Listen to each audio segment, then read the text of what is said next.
Le 6 janvier 2026, l'Utah est devenu le premier État au monde à autoriser légalement une intelligence artificielle à prescrire des médicaments sans qu'un médecin intervienne.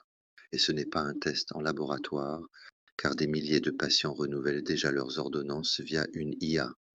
Et personne n'en parle encore en France.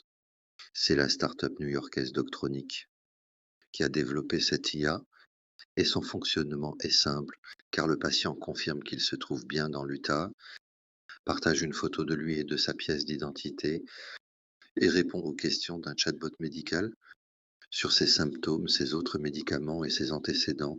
Et en quelques minutes, l'IA analyse tout et envoie le renouvellement directement à la pharmacie sans qu'un médecin humain n'ait à signer quoi que ce soit. Ce programme pilote d'une durée de 12 mois couvre 190 médicaments courants utilisés pour les maladies chroniques comme le diabète, l'hypertension ou l'asthme, et des médicaments comme les antidouleurs. Les traitements TDAH et les injectables sont exclus pour des raisons de sécurité, car l'IA reconnaît elle-même ses limites et transfère automatiquement les cas complexes à un médecin humain via une consultation vidéo gratuite.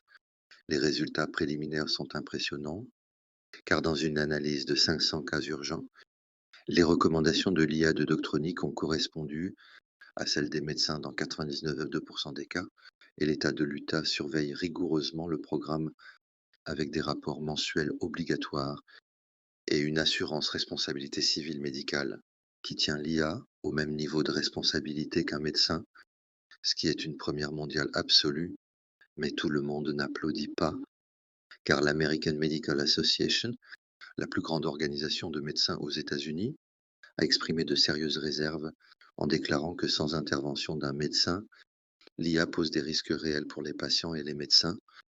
Et la question fondamentale est la suivante: peut-on confier des décisions médicales à un algorithme, même pour des actes routiniers, et même avec un taux de précision de 99,2%, car les 0,8% d'erreurs restants représentent des milliers de patients potentiellement concernés.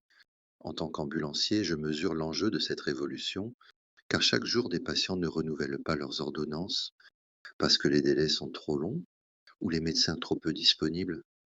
Et si l'IA peut combler ce vide pour des prescriptions routinières de diabétiques ou d'hypertendus, alors elle peut éviter des hospitalisations graves et sauver des vies. Mais cette révolution doit être encadrée strictement pour protéger les patients. Et abonnez-vous à Medscript pour suivre toutes ces révolutions qui changent la médecine.